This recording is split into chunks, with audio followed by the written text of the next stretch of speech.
Edward W மோர்லியோடைய மிக முக்கியமான அறிவியல் பங்களிப்புகளும் சாதனைகளும் என்னென்னன்றதை பார்க்கலாம். எட்வர்ட் டபிள்யூ மோர்லி அமெரிக்காவை சேர்ந்த ஒரு தலைசிறந்த விஞ்ஞானி. இவர் 1838 ஜனவரி 29 அன்னைக்கு யுனைடெட் ஸ்டேட்ஸோடைய நியூ ஜெர்சியில் இருக்கிற நியூயார்க்கில் பிறந்தாங்க.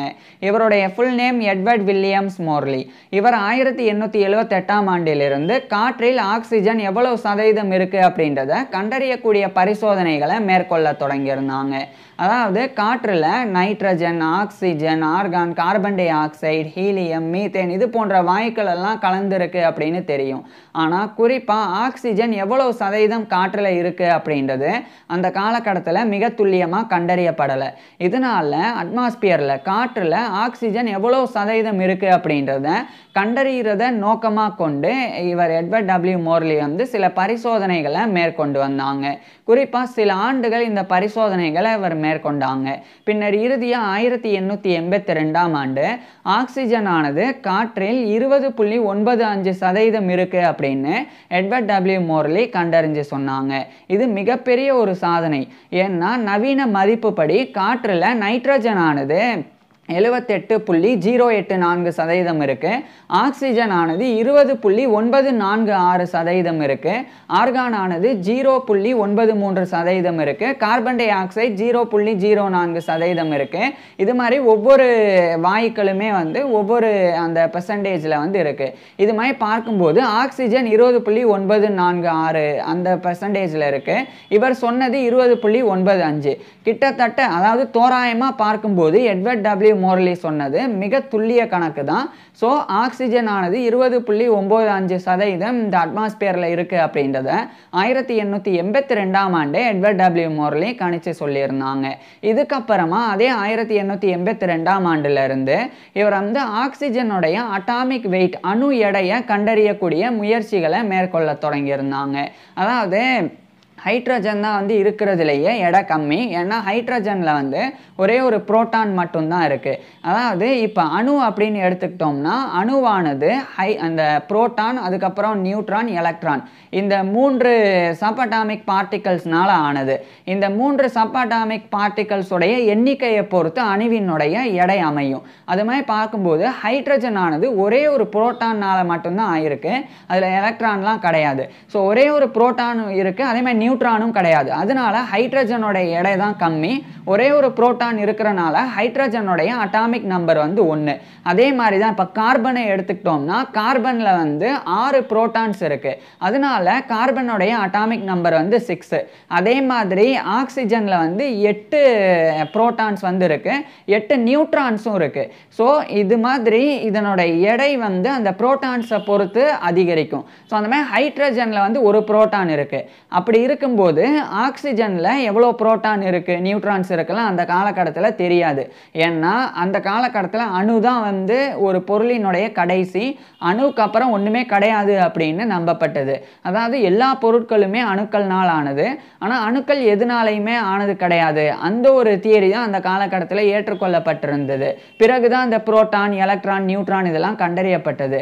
இதனால அந்த காலகட்டத்தில் அணுக்கள்ல எவ்வளோ புரோட்டான்ஸ் இருக்குலாம் தெரியாது. இருந்தாலும் ஹைட்ரஜனுடைய அணுவினுடைய எடை தான் கம்மி அப்படின்னு மட்டும் தெரியும். இதனால் இந்த ஹைட்ரஜனுடைய எடையை ஒப்பிட்டு பார்க்கும்போது ஆக்சிஜனுடைய அட்டாமிக் வெயிட் என்ன அப்படின்றத கண்டறிகிறத தான் இவர் நோக்கமாக கொண்டிருந்தாங்க. அதை நோக்கமாக கொண்டு இவர் தொடர்ச்சியாக இந்த ஆக்சிஜனுடைய எடையை கண்டறியக்கூடிய பரிசோதனைகளை மேற்கொண்டாங்க. இதுக்காக இவர் ஆக்சிஜனை ஃபஸ்ட்டு தனியாக பிரிக்கணும். அந்த ஒரு பரிசோதனைகளை இவர் பண்ண தொடங்கியிருந்தாங்க. எப்படி ஆக்சிஜனை தனியாக பிரிக்க முடியும் அப்படின்னா, இப்போ மொத்தமாக எல்லா காற்றையும் ஒரு கண்டெய்னரில் அடைச்சிடணும். அதுக்கப்புறம் அந்த கண்டெய்னருக்குள்ளே இருக்கக்கூடிய ஒவ்வொரு வாயுக்களையும் வெளியேற்றணும். உதாரணத்துக்கு அந்த கண்டெய்னருக்குள்ளே இருக்கக்கூடிய கார்பன் டை ஆக்சைடை வெளியேற்றுறதுக்கு சோடியம் கார்பனேட்டை பயன்படுத்தலாம். சோடியம் கார்பனேட்டை அந்த ஒரு கண்டெய்னருக்குள்ளே நம்ம செலுத்தினோம்னா அந்த சோடியம் கார்பனேட் ஒட்டுமொத்தமாக அந்த கண்டெய்னருக்குள்ளே இருக்கக்கூடிய காற்றில் இருக்கக்கூடிய கார்பன் டை ஆக்சைடை மட்டும் தனியாக உறிஞ்சிரும்.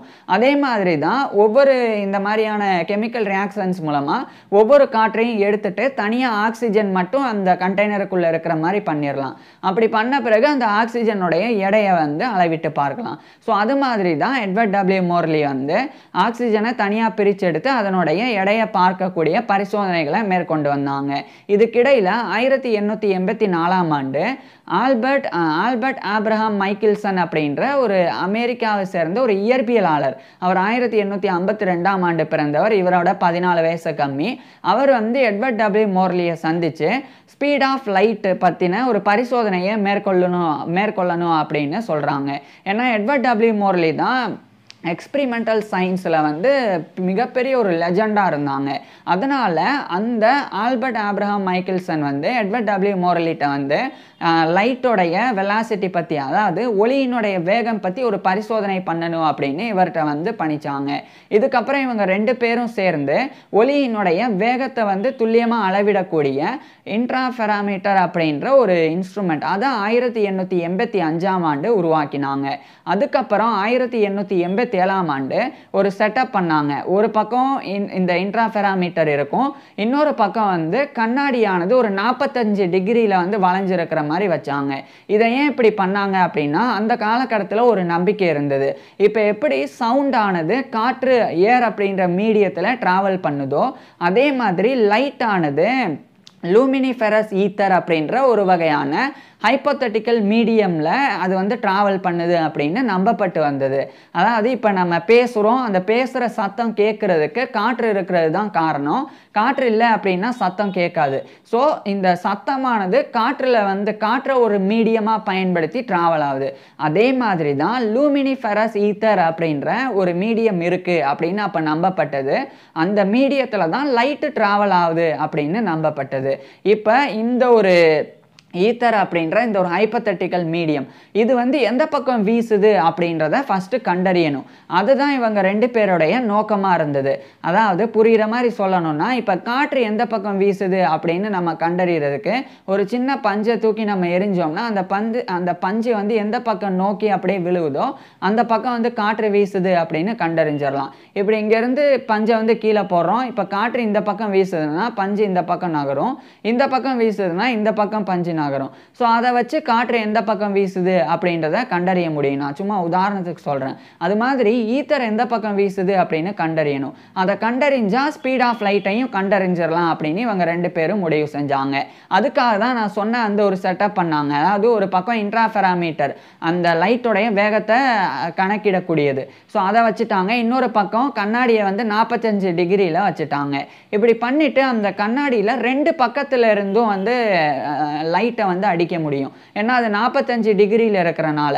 இப்போ வந்து கம்ப்ளீட்டாக இப்படி இந்த பக்கம் வந்து கண்ணாடி பார்த்த மாதிரி இருக்குன்னா இந்த பக்கம் இருந்து லைட் அடித்தா, என்னுடைய பக்கத்தில் இருந்து லைட் அடித்தா கண்ணாடியில் லைட்டு படாது. ஏன்னா இந்த பக்கம் தான் கண்ணாடி இருக்குது. ஸோ இந்த பக்கம் இருந்து அடித்தா மட்டும்தான் கண்ணாடியில் லைட்டு பட்டு அது வந்து எதிரொலிக்கும். ஆனால் இவங்க 45 டிகிரியில் வச்சுருந்தனால 2 பக்கம் இருந்தும் அடிக்கலாம். ஸோ 2 பக்கம் இருந்தும் லைட் அடித்தா அந்த 2 பக்கத்து லைட்டையுமே வந்து எடுத்துக்கிட்டு அது அந்த இன்ட்ராஃபெராமீட்டர் அப்படின்ற அந்த ஒரு கருவியில் இந்த ஒரு மிரர் வந்து அந்த 2 பக்க லைட்டையுமே வந்து எதிரொலிக்கும். இப்படி எதிரொலிக்கும் போது எந்த பக்கத்து லைட்டு வந்து மெதுவாகவும் எந்த பக்கத்து லைட்டு வந்து வேகமாகவும் போய் அந்த இன்ட்ராஃபெராமீட்டரை அடிக்குது அப்படின்னு பார்க்கணும். அப்படி பார்க்கறதன் மூலமாக இப்போ இந்த பக்கம் இருக்கக்கூடிய லைட்டு வந்து வேகமாக போய் இன்ட்ராஃபெராமீட்டரை அடிச்சிருக்கு அப்படின்னா அப்போ இந்த பக்கம் தான் அந்த ஈத்தர் வந்து வீசுது அப்படின்னு அர்த்தம். ஸோ அதாவது புரிகிற மாதிரி சொல்லணும்னா, இப்போ வந்து நம்ம கடலில் பயணம் பண்ணுறோம். அலை வீசுகிற பக்கமே நம்ம படகுல பயணம் பண்ணால் வேகமாக வந்து படகு நகரும். அதே நம்ம அலைக்கு எதிராக வந்து படகுல பயணம் பண்ணால் அது வந்து படகு பயணிக்கிறது கொஞ்சம் ஸ்லோவாக இருக்கும். ஏன்னா வேகமாக வந்து அலை நமக்கு எதிராக அடிக்கிறனால.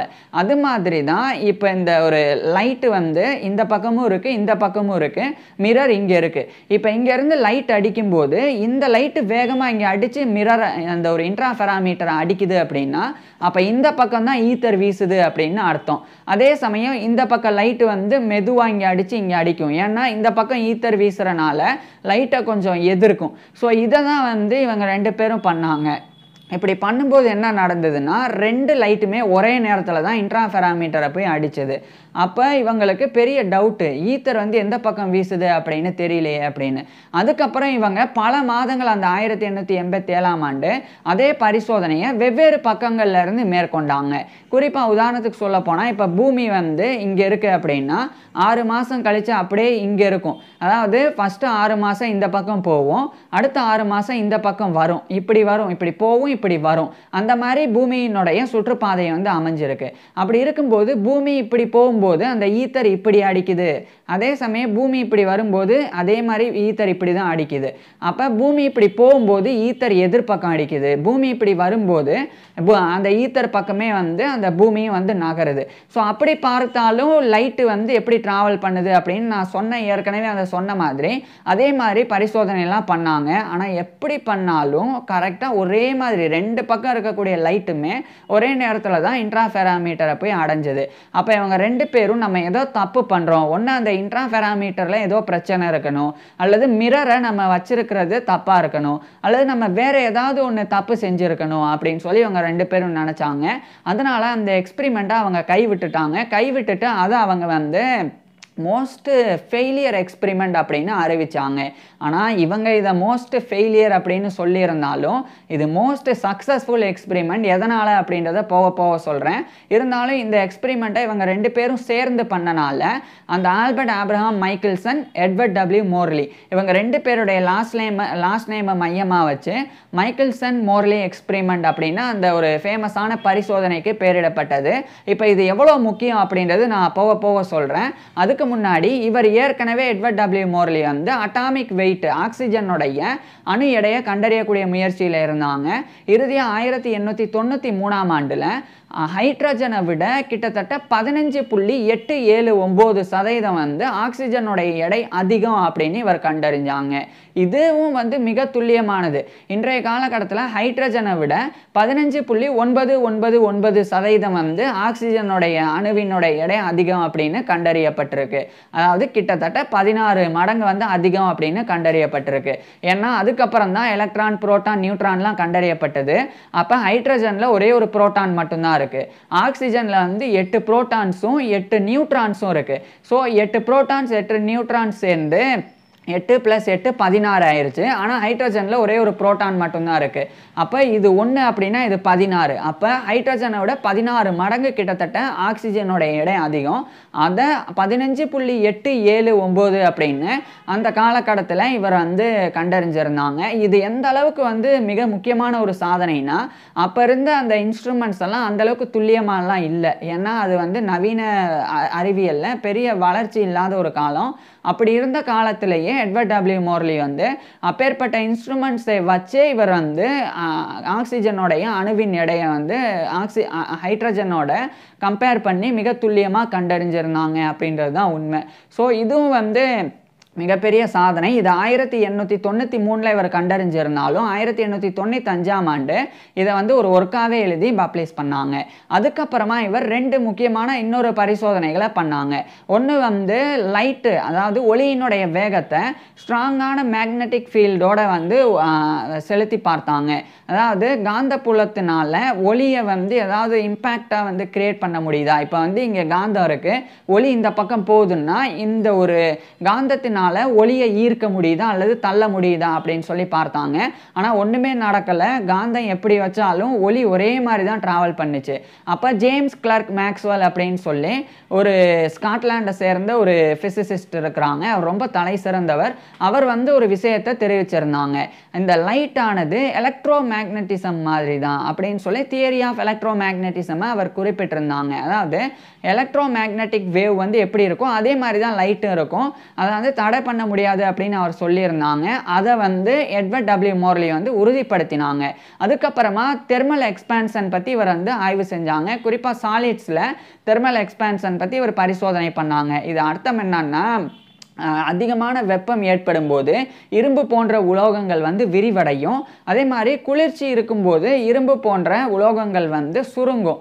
இதை நீங்கள் வேறு விதமாக பார்க்கலாம். இப்போ வந்து மரத்தால் ஆன கதவு வீட்டில் இருக்குன்னா மழை காலத்தில் கதவு வந்து டைட் ஆயிரும். அதுக்கப்புறம் வெயில் காலத்தில் கதவு லூஸ் ஆகும். ஏன்னா மழை காலத்தில் காற்றில் ஈரப்பதம் அதிகம் இருக்கும். அந்த ஈரப்பதத்தை அந்த மரத்தினால் ஆன கதவு வந்து கதவில் இருக்கக்கூடிய ஃபைபர்ஸ் எல்லாம் ஈர்த்துரும். அது ஈர்க்கிறனால அதுக்குள்ளே வந்து தண்ணி போய் அது வந்து வெயிட்டா இருக்கிற மாதிரி கதவு மாறிடும். அப்ப கதவு சாத்துறதுக்கும் திறக்கிறதுக்கும் வந்து அப்படியே அது போய் கடிச்சிட்டு நிக்கிற மாதிரி இருக்கும். இதே வெயில் காலத்துல அந்த மரக்கட்டையில இருக்கக்கூடிய எல்லா ஈரப்பதமும் வந்து போயிடும். அப்போ அந்த மரக்கட்டை வந்து ரொம்ப வெயிட்லெஸ்ஸாக இருக்கிற மாதிரி தெரியும். இதை ஈரப்பதத்தை அடிப்படையாக வச்சு பார்க்கும்போது இதே மாதிரி தான் இரும்பு போன்ற உலோகங்கள் வந்து வெப்பமடையும் போது விரிவடையும். அதே மாதிரி குளிர்ச்சி அடையும் போது சுருங்கும். ஸோ இதுதான் தெர்மல் எக்ஸ்பான்ஷன் அப்படின்றது. அதை வந்து இவர் வந்து பரிசோதனை பண்ணி ஒவ்வொரு உலோகமும் இப்போ வந்து அலுமினியம் வந்து அதிகமாக வந்து வெப்பத்தில் விரியும். இரும்பு வந்து அதை விட கொஞ்சம் தான் வந்து விரியும் வெப்பத்தில். ஸோ இதெல்லாம் இவர் வந்து தனித்தனியாக கணக்கிட்டாங்க. இது எந்த அளவுக்கு முக்கியம் அப்படின்னா இப்போ பாலம் கட்டுறது, அதே மாதிரி தண்டபாலங்கள் அமைக்கிறது, இதுக்கெல்லாம் இது ரொம்ப முக்கியம். ஏன்னா தண்டபாலங்கள்ல இரும்பு போட்டுறாங்க. இப்போ அந்த இரும்பு எந்த அளவுக்கு வெப்பத்தினால விரிவடையும் அப்படின்னு தெரியாமலே போட்டுட்டாங்கன்னா அப்போ வெப்பம் அதிகரிக்கும் போது தண்டபாலம் வந்து அப்படியே பேந்துற வாய்ப்பு இருக்கு. ஸோ அது தடுக்கிறதுக்கு அது எந்த அளவுக்கு வெப்பத்தை தாங்கும் அப்படின்றத அடிப்படையாக வச்சு தான் இரும்பு எந்த அளவுக்கு வந்து அது இருக்கணும் அப்படின்றதெல்லாம் வந்து தண்டபாலம் வந்து அமைப்பாங்க. அது மாதிரி தான் மற்ற கன்ஸ்ட்ரக்ஷன்ஸும் கூட. ஸோ இதுக்கு எல்லாத்துக்கும் இந்த இன்ஜினியரிங்குக்கு வந்து இது ரொம்ப அவசியமானது தெர்மல் எக்ஸ்பான்ஷன் அப்படின்றது. அதே எட்வர்ட் டபிள்யூ மோர்லி வந்து பண்ணாங்க. இது மாதிரி இந்த மரக்கட்டை வந்து நான் ஈரப்பதத்தை வச்சு சொன்னேன். ஆனால் மரக்கட்டையும் கூட வெப்பத்தினால விரிவடையும், குளிரின் போது வந்து சுருங்கும். ஆனால் அது வந்து ஈரப்பதத்தை அடிப்படையாக வச்சும்போது தான் கன்ஃபியூஸ் ஆகுமே தவிர இது வந்து வெப்பத்தை அடிப்படையாக வச்சு பார்க்கும்போது மரக்கட்டை வந்து விரிய தான் செய்யும் வெப்பத்தில். ஆனால் அது ரொம்ப சிறுசாக இருக்கும். அதை விட அது ஈரப்பதத்தை அதிகமாக ஈர்த்துறனால அதில் ஏற்படக்கூடிய மாற்றங்கள் வந்து அப்படியே ஆப்போசிட்டாக இருக்குது. ஸோ இதை வந்து இவர் பண்ணாங்க. அதுக்கப்புறம் இவர் வந்து இன்னும் நிறைய இது போன்ற பரிசோதனைகள் மேற்கொண்டு வந்தாங்க. இந்த நிலையில தான் 1905ஆம் ஆண்டு ஆல்பர்ட் ஐன்ஸ்டைன் அப்படின்ற தலை சிறந்த விஞ்ஞானி வந்து இந்த ஸ்பெஷல் தியரி ஆஃப் ரிலேட்டிவிட்டியை வந்து வெளியிட்டாங்க. அதில் அவர் வந்து லைட் வந்து கான்ஸ்டன்ட், அதாவது ஒளியினுடைய வேகம் வந்து நிலையானது அப்படின்னு சொல்லி அவர் கண்டறிஞ்சு சொன்னாங்க. இதை இவர் கண்டறியதுக்கு மிக முக்கியமாக இருந்தது மைக்கேல்சன் மோர்லி எக்ஸ்பெரிமெண்ட் தான். ஏன்னா இவங்க எந்த பக்கத்துல இருந்து லைட் அடித்தாலும் லைட்டு ஒரே நேரத்தில் தான் இன்ட்ராஃபெராமீட்டரை போய் அடைஞ்சது. இதனால இந்த லூமினிஃபெரஸ் ஈத்தர் அப்படின்ற ஒரு மீடியமே கிடையாது அப்படின்னு சொல்லி கண்டறியப்படுறதுக்கு இந்த ஒரு எக்ஸ்பெரிமெண்ட் தான் மிக முக்கிய காரணமாக அமைஞ்சது. இதனால எது மோஸ்ட் ஃபெயிலியர் எக்ஸ்பெரிமெண்ட் அப்படின்னு இவங்க சொன்னாங்களோ அதுதான் வந்து மோஸ்ட் சக்ஸஸ்ஃபுல் எக்ஸ்பெரிமெண்ட் ஆனது. இந்த ஸ்பெஷல் ரிலேட்டிவிட்டி தியரி எவ்வளோ முக்கியம் அப்படின்றது தெரியும். ஸோ அது உருவாகிறதுக்கே இவங்களுடைய மைக்கேல்சன் மோர்லி எக்ஸ்பெரிமெண்ட் தான் மிக முக்கிய காரணமாக அமைஞ்சிருந்தது. ஸோ இப்பேற்பட்ட விஷயங்கள்லாம் பண்ண எட்வர்ட் டபிள்யூ மோர்லி 1923 பிப்ரவரி 24 அன்னைக்கு இவருடைய 85 வயசுல இறந்து போனாங்க. இவரை பற்றி நீங்கள் என்ன நினைக்கிறீங்க அப்படின்றத கமெண்ட்ஸில் சொல்லுங்கள். இதே மாதிரி எட்வர்ட் டபிள்யூ மோர்லியோடைய தனிப்பட்ட வாழ்க்கை, அடுத்து இவர் இன்னும் என்னெல்லாம் சாதனை பண்ணியிருக்கிறாங்க அப்படின்னு இவருடைய ஃபுல் லைஃப் ஹிஸ்ட்ரியை நான் ஏற்கனவே பேசியிருக்கேன். அதை பார்க்குறதுக்கு கீழே டிஸ்கிரிப்ஷனில் லிங்க் கொடுத்துருக்குறேன், கட்டாயமாக பாருங்கள். தேங்க்யூ.